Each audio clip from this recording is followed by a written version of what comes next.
Pues esta mañana me quiero afirmar en lo que la palabra de Dios dice. Que el Evangelio de nuestro Señor Jesucristo es la verdad. Por lo tanto, si es la verdad, esta verdad hay que contarla. Y es además una verdad gozosa, porque es una buena noticia. La tenemos que contar con alegría. Y siendo una buena noticia, es también una verdad permanente, que no caduca, que es para siempre. La tenemos que contar con convicción. Y siempre que damos nuestro testimonio, estamos compartiendo la verdad del Evangelio, lo tenemos que hacer con alegría y también con convicción. Y para contar esta verdad, la podemos hacer de muchas y de diversas maneras. Y hoy lo vamos a hacer acercándonos para ver un espectáculo. El espectáculo de la cruz. El encuentro de hoy es el encuentro de cada uno de nosotros en el Calvario. Y el evangelista Lucas dice precisamente esto: el espectáculo de la cruz. Con estas palabras encontramos en Lucas capítulo 23 esta escena. Lucas 23, verso 26. Así que nos adentramos ya no en la ciudad donde estuvimos ayer, por la cual Jesús lloró. Estuvimos en la casa de Simón el fariseo y la mujer que derramó su perfume. Estuvimos en la calle con Jesús y el leproso. Y ahora llegamos al momento más cumbre, íntimo, en la cruz. Lucas 23, 26 dice así, que llevándole a Jesús, tomaron a cierto Simón de Cirene que venía del campo, y le pusieron encima la cruz para que la llevase tras Jesús. Y le seguía gran multitud del pueblo y de mujeres que lloraban y hacían lamentación por él. Pero Jesús, vuelto hacia ellas, les dijo: hijas de Jerusalén, no lloréis por mí, llorad por vosotras mismas y por vuestros hijos, porque he aquí vendrán días en que dirán: bienaventuradas las estériles y los vientres que no concibieron y los pechos que no criaron. Entonces comenzarán a decir a los montes: caed sobre nosotros, y a los collados cubridnos, porque si en el árbol verde hacen estas cosas, en el seco, ¿qué no se hará? Llevaban también con él a otros dos, que eran malhechores para ser muertos. Y cuando llegaron al lugar llamado de la Calavera, le crucificaron allí, y a los malhechores uno a la derecha y otro a la izquierda. Y Jesús decía: Padre, perdónalos porque no saben lo que hacen. Y repartieron entre sí sus vestidos, echando suertes. Y el pueblo estaba mirando, y aún los gobernantes se burlaban de él, diciendo: a otro salvó, sálvese a sí mismo, si este es el Cristo, el escogido de Dios.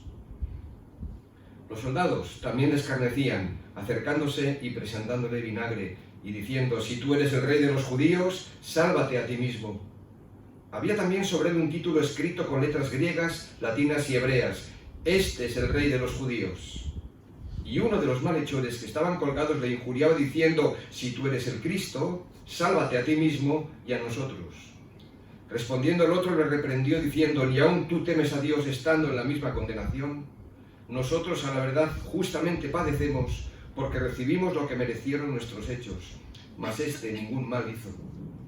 Y dijo a Jesús: acuérdate de mí cuando vengas en tu reino. Entonces Jesús le dijo: de cierto te digo, que hoy estarás conmigo en el paraíso.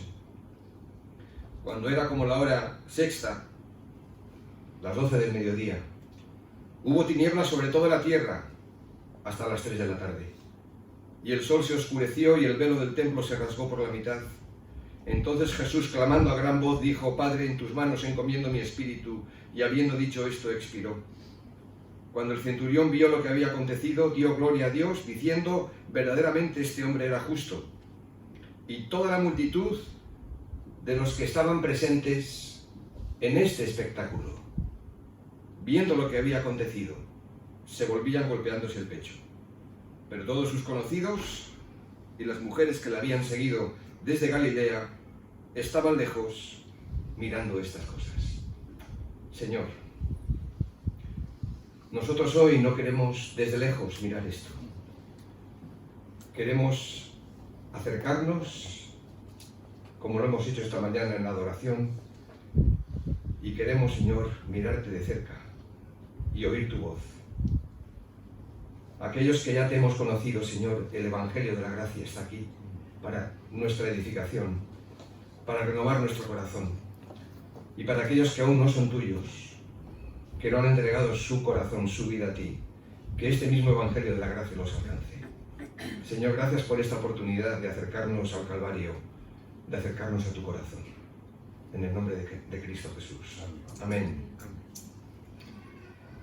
Todos hemos ido alguna vez a algún espectáculo, cine, teatro, no importa. Y en todo espectáculo encontramos los mismos elementos que podemos identificar.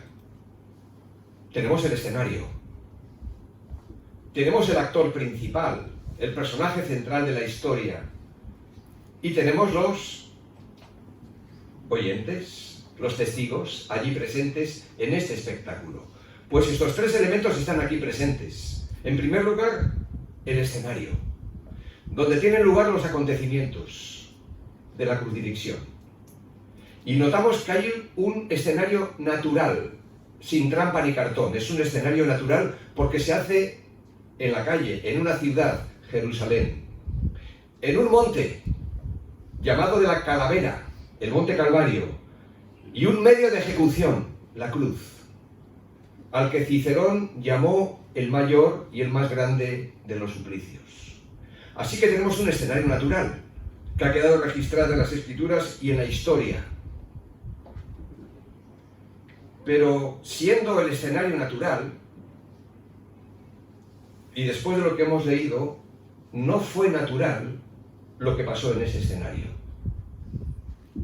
No fue natural que siendo Jerusalén la ciudad donde ocurrieron los hechos y siendo la ciudad amada y querida por Dios, fuera la ciudad que despreciara al Hijo de Dios.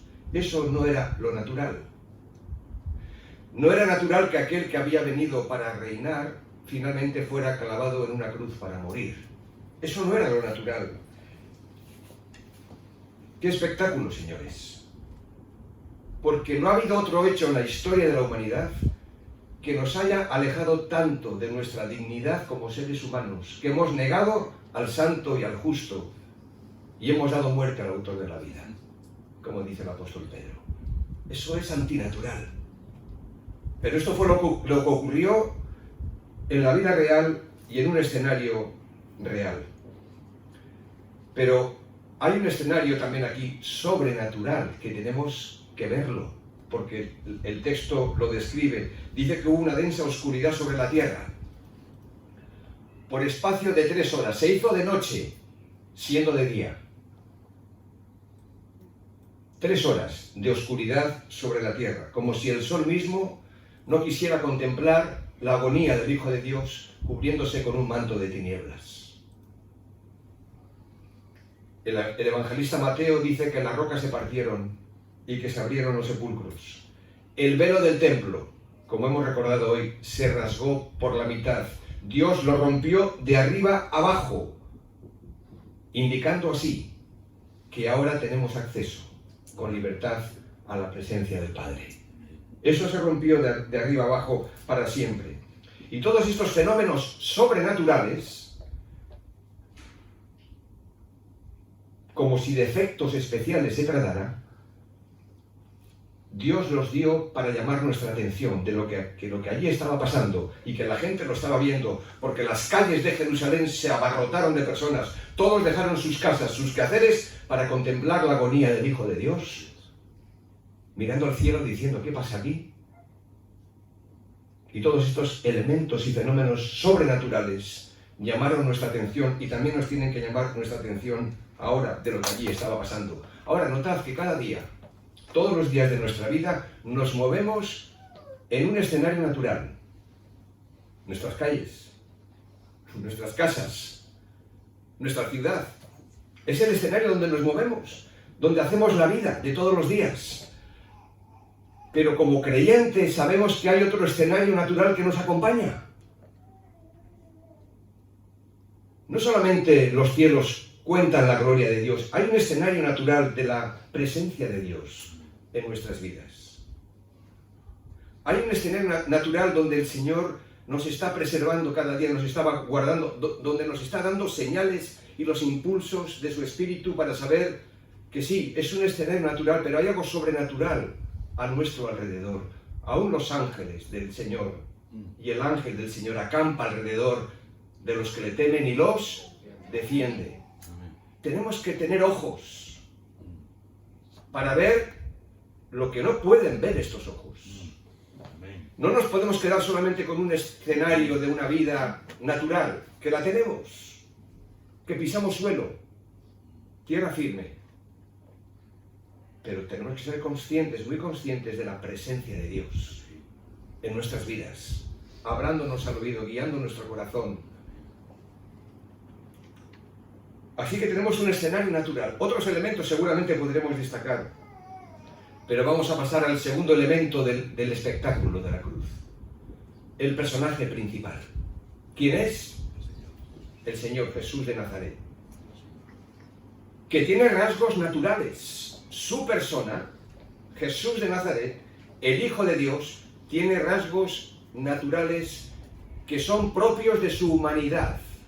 Por ejemplo, los relatos del Nuevo Testamento nos muestran que Jesús de Nazaret fue un verdadero hombre, fue concebido en el seno de la Virgen María y vivió como un niño al lado de sus padres. Creció en estatura, en sabiduría, como crecen también nuestros hijos, como un niño más. Y pasó por los diferentes estados de crecimiento y desarrollo humano normales. Él supo lo que era tener hambre, estar cansado. Él experimentó la angustia, el dolor, y también lloró, como vimos ayer. Pero qué absurdo sería pretender salvar la vida de los hombres, de todos nosotros, con la muerte de un solo hombre. Repito, qué absurdo sería pretender salvar la vida de los hombres con la muerte de un solo hombre. ¡Qué espectáculo, señores! ¡Qué desengaño más grande para todos aquellos que creyeron en Él, que fueron miles y miles de personas, que experimentaron su perdón, su sanidad, su salvación, cuando finalmente solamente vieron morir en la cruz a un hombre? Porque ¿qué hombre hay capaz de salvar la vida de los hombres y de las mujeres si solamente era eso, un hombre? O para algunos un superhombre. Es por eso que la Escritura afirma igualmente que así como Jesús de Nazaret era un hombre con rasgos naturales propios de su humanidad, también vemos en él a un hombre con rasgos sobrenaturales propios de su divinidad. Dice la Biblia que Jesús es Dios y es hombre a la vez. Amigo de pecadores, hombre que se acerca, que nos toca, que nos entiende, pero el único que puede perdonar pecados, por lo tanto, es Dios. Principio y fin, Cristo Jesús, autor y consumador de nuestra fe. Nuestra vida la hemos empezado con Él y la vamos a terminar con Él. Amén. Porque Él es el alfa y la omega, el principio y el fin, el que es, el que era y el que ha de venir, el todopoderoso. Y esto es lo que queremos mostrar a las personas, porque todos buscamos en la vida. Yo los he buscado por años en mi adolescencia y en mi juventud. Aún recuerdo, haciendo mi servicio militar, en la puerta de mi habitación, la figura emblemática del Che Guevara. Hasta me aprendí el himno del Che. Pero el Che está muerto. Fue un hombre o un gran hombre, alguien que revolucionó, alguien que marcó la vida de muchos de nosotros en aquel entonces. Luego han habido otros, evidentemente, pero todos fueron hombres o mujeres. Pero Jesucristo es hombre y es Dios a la vez. Y frente a este espectáculo de la cruz tenemos que ver el escenario que es natural, porque ocurre en la vida real, y es sobrenatural, porque se producen hechos que Dios nos provoca para llamar nuestra atención. Y también tenemos a Jesucristo como el personaje principal, no solamente de esta historia, sino de la historia de la humanidad y de la salvación, como Dios y hombre a la vez.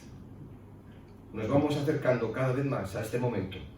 Y en tercer lugar, el tercer elemento de todo espectáculo, y del espectáculo de la cruz, que es un término acuñado por el evangelista Lucas, pues nos toca el turno ahora a nosotros, señoras y señores. Porque no nos podemos ir de aquí, ninguno de nosotros, diciendo, no sabe, no contesta.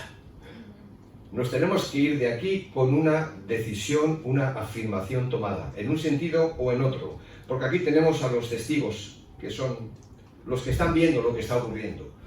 Y que fueron muchos entonces y que son muchos ahora a lo largo de la historia cada vez que se predica el Evangelio. Y aquí tenemos reacciones que podríamos llamar naturales. Decimos reacciones naturales porque es la reacción posiblemente de la mayoría de las personas, no de todas, pero sí de la mayoría. Y por eso podríamos decir que son reacciones naturales, como la respuesta de algunos de los personajes que hemos leído de las mujeres que lloran. Aquí estáis en Andalucía, y en Andalucía las procesiones de Semana Santa están muy marcadas por la crucifixión de Jesús y la pasión. Allí en el norte tenemos otras cosas.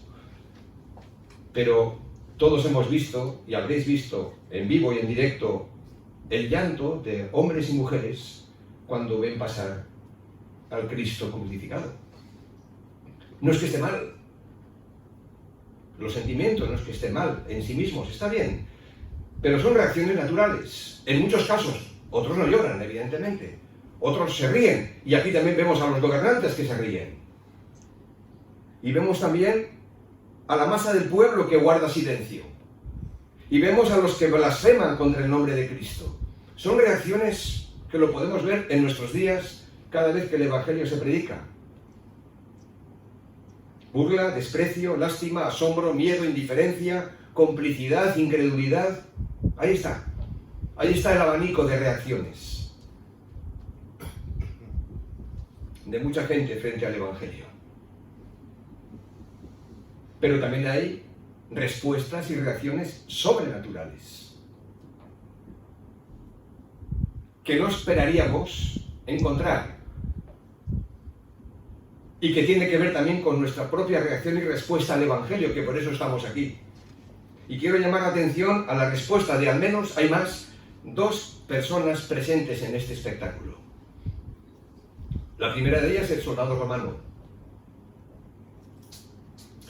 Y la segunda, la respuesta y reacción de uno de los 2 ladrones. El soldado romano dijo al ver morir a Jesús, verdaderamente este hombre era justo.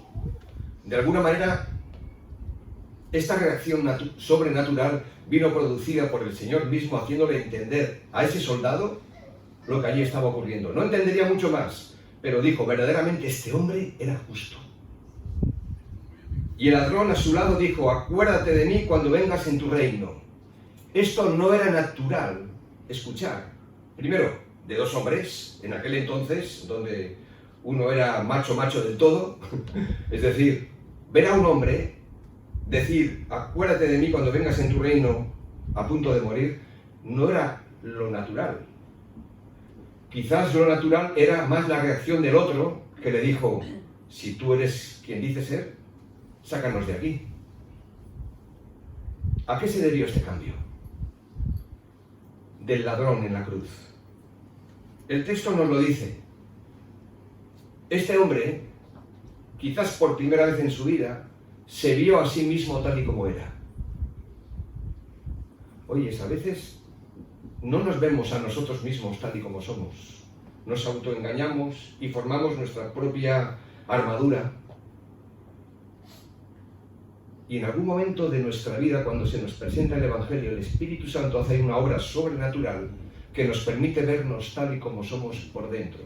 Amén. Y este hombre se vio a sí mismo tal y como era, porque dice el versículo 41, nosotros padecemos con toda razón, pues recibimos el pago de nuestros actos. Es decir, está diciendo, nosotros somos pecadores. Yo soy un pecador, porque estoy recibiendo el justo salario de mis actos. Hay que ser atrevido y valiente para llegar a reconocer esto. Evidentemente el Espíritu obró en él de una manera sobrenatural, que siempre que predicamos el Evangelio pedimos al Señor que abra los ojos, el entendimiento, porque no es solamente entender, que hay que entender el argumento del Evangelio, lo que Cristo ha hecho, sino llegar a comprender en el plano espiritual lo que eso significa para mí. Así que este hombre se vio a sí mismo tal y como era, pero eso no fue solamente suficiente, porque a veces también muchas personas se ven mal, se sienten mal, se saben incluso, aunque no emplean el término pecador o pecadora, se saben que han hecho cosas que no están bien. Pero si solamente nos quedamos con eso, la frustración puede llegar a ser muy grande. Porque ¿quién me puede sacar de este vacío que tengo? ¿Quién me puede sacar de esta conducta de la que no sé cómo salir? Por eso es que el verso 41, en su segunda parte, no solamente este hombre se vio a sí mismo tal y como era, sino que vio a Jesús tal y como Él es. Tuvo que ver a Jesús. Y no solamente verse a sí mismo como pecador, porque Él afirma, mas este ningún mal ha hecho. Es decir, considera que Jesucristo es justo. No entendería muchas cosas, pero sí entendió que Jesucristo no había hecho ningún mal, mas este ningún mal ha hecho. Y mirar la siguiente expresión, acuérdate de mí cuando vengas en tu reino. Esto es un reconocimiento de que Jesús es Rey. Tu reino. No sabría explicar muy bien cómo sería ese reino, como a veces tampoco nosotros. Pero Jesucristo es el Rey de ese reino, al cual yo no pertenezco todavía, dice este hombre. Lo ve como Rey y como Salvador. Y es muy importante orar al Señor y ayudar a las personas a que primero el Espíritu Santo pueda mostrarles que son pecadoras, que somos pecadores, que están en necesidad, que hay una lepra adherida a su corazón, y que vean a Jesús como Salvador y presentarlo como Señor y como Rey. La respuesta del Señor Jesús no se hizo esperar. Te aseguro que hoy estarás conmigo en el paraíso. Te aseguro que si, bajo esa confesión de fe, hoy estarás conmigo en el paraíso. ¿Qué necesitamos nosotros? Primero, vernos tal y cual somos, tal como somos. Y segundo, ver a Jesús tal como Él es. Si Él es ya Señor de mi vida y Salvador, pues ya estoy en su reino. Pero tengo que vivir cada día en su reino, con los valores del Rey. Hermanos, en Cristo, los que en Cristo hemos creído, no solamente hemos sido ya llevados al cielo, sino que el cielo ha sido introducido en nosotros. Tenemos los valores del Rey, los valores de Cristo, y tenemos que vivir en este otro reino como ciudadanos de su reino. Como decíamos ayer, tenemos una doble ciudadanía. Somos ciudadanos del reino, Filipenses, capítulo 2, verso 20 creo, y tenemos una responsabilidad como ciudadanos en la tierra. Pero el cielo, donde ya estamos sentados en los lugares celestiales en Cristo Jesús, Efesios capítulo 1, ha sido introducido en nosotros. Por lo tanto, debemos y podemos, por esa obra sobrenatural del Espíritu Santo, vivir los valores del Rey. y ser un pueblo culturalmente, como vimos ayer, diferentes. ¿Nos tenemos que identificar con la gente? Naturalmente que sí. Nos tenemos que acercar a ellos, pero no tenemos que ser idénticos, porque nuestros valores son otros, porque pertenecemos a otro reino. Así que necesitas verte y verme tal como soy. También, persona necesitada del favor de Dios en mi propia vida para poder vivir mejor en estos valores, y necesito ver al Señor Jesús como el gran, no solamente libertador, sino triunfador. Él venció la muerte, Él venció al pecado y Él venció al diablo. Hermanos, la obra está consumada, lo hemos cantado. La obra está terminada. No podemos añadir ni quitar nada a lo que Cristo ya ha hecho, pero tenemos que vivir de acuerdo a lo que ya se nos ha dado. Somos más que vencedores. No es que seremos, somos más que vencedores. Evidentemente no llegaremos a no pecar, porque pecamos y caemos, pero nos tenemos que siempre volver a levantar y volver a seguir adelante, aprender de los errores del pasado y los fracasos del pasado, tomarlo como un trampolín para seguir adelante. Las marcas que tú puedas llevar, las cicatrices que yo pueda tener, no tienen que ser para aplastarme y hundirme, sino para decir: Señor, gracias por tu misericordia, por ganarme de nuevo y por seguir adelante.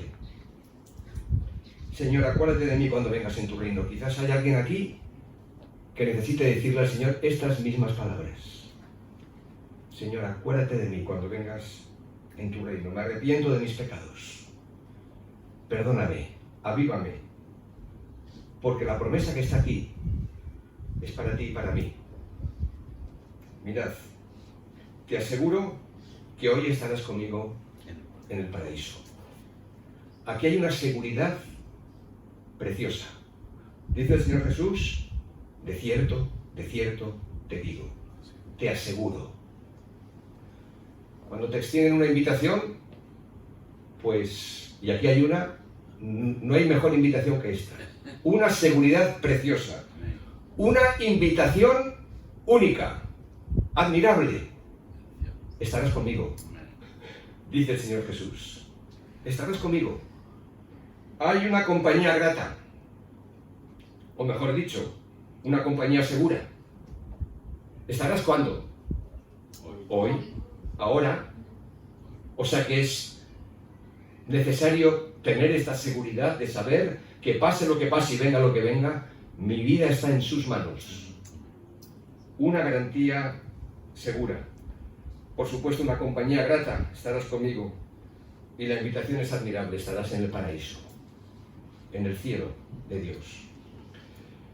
Quiero que vayamos a Lucas capítulo 19, no para desarrollarlo, sino para ver aquí el punto en el que el Señor nos quiere llevar. Lucas capítulo 19, porque en toda esta secuencia que estamos viendo de Jesús teniendo encuentros personales y directos en diferentes lugares con distintas personas, aquí sucede otro con Zaqueo, recordáis la historia. Y aquí voy a pedir vuestra participación, que es muy fácil, es casi una lección de escuela dominical, pero sin embargo la decisión es muy importante. Si hay alguien aquí que todavía no tiene al Señor. Dice el capítulo 19, versículo 1, que habiendo entrado Jesús en Jericó, iba pasando ¿por dónde? Por la ciudad. Aquí tenemos otra ciudad, ya no es Jerusalén, es Jericó. Así que el Señor Jesús tuvo que entrar dentro de lo que es la vida de Zaqueo en tres lugares, y en primer lugar fue en su ciudad, donde él vivía. Y el Señor Jesús ha entrado en la ciudad de Almería. Hay iglesias, hay creyentes, hay testimonio. Segundo paso. Y sucedió que un varón llamado Zaqueo, versículo 2, que era jefe de los publicanos y rico, procuraba ver quién era Jesús, pero no podía a causa de la multitud, pues era pequeño de estatura. Y corriendo delante de él subió a un árbol sicómoro para verle, porque había de pasar por allí. Cuando Jesús llegó a aquel lugar, mirando hacia arriba, le vio y le dijo: Zaqueo, date prisa, desciende, porque hoy es necesario que pose yo en tu casa. Vamos estrechando el cerco. de la ciudad de Almería, ahora a tu casa. Ya hemos visto una secuencia el segundo día de Jesús en casa de Simón, el fariseo, y la mujer que entró. Un círculo más íntimo. Seguimos. Entonces él descendió a prisa y le recibió gozoso. Al ver esto, todos murmuraban diciendo que había entrado a posar con un hombre pecador. Entonces Zaqueo, puesto en pie, dijo al Señor: He aquí, Señor, la mitad de mis bienes doy a los pobres, y si en algo he defraudado a alguno, se lo devuelvo cuadruplicado. Jesús le dijo: Hoy ha venido la salvación a esta casa, por cuanto él también es hijo de Abraham, porque el Hijo del Hombre vino a buscar y a salvar lo que se había perdido. Para que Zaqueo fuera salvo, fuera salvado y perdonado, lo cual queda demostrado en el versículo 8 como respuesta a lo que el Señor Jesús hizo. El Señor Jesús tuvo que entrar en un lugar todavía más íntimo y personal de la vida de Zaqueo. Ya no en la ciudad, no es suficiente, ya no en la casa, sino en el corazón. ¿Y está Jesús en tu corazón? Si no está Jesús en tu corazón, recíbelo hoy. Quizás estás rodeado de familiares creyentes, quizás tu padre, tu madre, quizás tu abuela te habló y vas a una iglesia evangélica, pero no eres creyente, no eres nacido de nuevo y necesitas abrir tu corazón. Y aquellos que ya lo hemos hecho, la actitud y la respuesta de Zaqueo nos tiene que ayudar a saber cuál tiene que ser nuestra constante respuesta de agradecimiento, de resolver lo que hayamos dejado mal. No solamente pedir perdón a Dios. Zaqueo evidentemente se arrepintió, sino que también se puso a cuentas con aquellos con los cuales estaba enemistado. Y el Evangelio trae esto, trae sanidad a nuestro corazón, pero también trae sanidad a nuestras relaciones. Así que, hermanos, si Cristo está en tu corazón y en mi corazón, tengo que avanzar en esta dirección, hacer que mi corazón sea sano, saludable, y para eso necesito no solamente ponerme a cuentas con Dios en esta dimensión horizontal, digo vertical, sino también en una dimensión horizontal, tanto dentro de la familia como dentro de la comunidad cristiana. Esta tarde nos vamos a sorprender un poquito, solo un poquito, de cuál fue la reacción de los discípulos cuando el Cristo glorificado y resucitado se presenta delante de la comunidad y de los suyos. Y a lo mejor nos sorprende cuando vemos reacciones como estas naturales de la gente de la calle, que se burla, que menosprecia, que no quiere creer, que no cree. Pero a veces también nos sorprendemos cuando vemos ciertas reacciones dentro de la comunidad cristiana cuando el Cristo glorificado está en medio de su pueblo. Hermanos, es importante el tema de la tarde porque tiene que ver con la vida de la comunidad. Y que el Señor nos ayude a poder vivir en comunidad, porque lo que va a traer, digamos, a nuestra sociedad una llamada de atención no es tanto como yo viva a Cristo, que lo tengo que vivir en el plano personal, pero lo que impacta a la sociedad es ver una comunidad cristiana que cree en Jesucristo, que vive a Jesucristo y que sirve al Señor y que sirve a los demás. Oremos y demos gracias al Señor. Padre, gracias por tu palabra y gracias, Señor, por todo lo sobrenatural y natural que vemos en ella. Señor, gracias porque este espectáculo de la cruz terrible y horrible como fue, sigue siendo para nosotros, Señor, un mensaje de vida que podemos transmitir y comunicar a los que nos rodean. Señor, que puedan ver en nosotros, pues que somos personas también como ellos, con nuestras luchas, con nuestras responsabilidades diarias, pero que también puedan ver, Señor, lo que tú has hecho en nosotros en lo sobrenatural, que nos puedan ver hombres y mujeres, familias con vidas cambiadas, con valores que son los tuyos, que son distintos a los que ellos tienen. Y Señor, permite que esta labor de mis hermanos aquí en Nueva Vida, de llevar el Evangelio a amigos y familiares, Señor, que tú les sigas manteniendo y enfocados en esa tarea. Gracias por los testimonios de los bautismos el próximo sábado. Bendice el testimonio hoy en la playa. Señor, llama la atención a esta ciudad de lo que tu pueblo está haciendo. Trae, Señor, convicción de pecado, trae un avivamiento, un despertar espiritual, como vimos que ocurrió en Nínive. Que no seamos como Jonás, que lo hagamos a regañadientes, sino que lo hagamos con gozo y con alegría, extendiendo manos de misericordia como tú lo has hecho. Señor, obra tú y prepara tu iglesia siempre, el corazón de tu pueblo, para que podamos vivir a la luz de estas gloriosas verdades. Bendito y alabado seas. Gracias por el testimonio de mis hermanos. Bendícelos grandemente a cada uno de ellos y sus familias. Amén. Amén. Pues gracias, hermanos. Esperamos veros y que los hermanos de Restoy estén esta tarde y podamos también, como iglesia del Señor, iglesias locales, poder bendecir su nombre. Así que gracias por la oportunidad de nuevo. Queridos ancianos y pastores de esta congregación, Josué, Carlos, Pepe, gracias.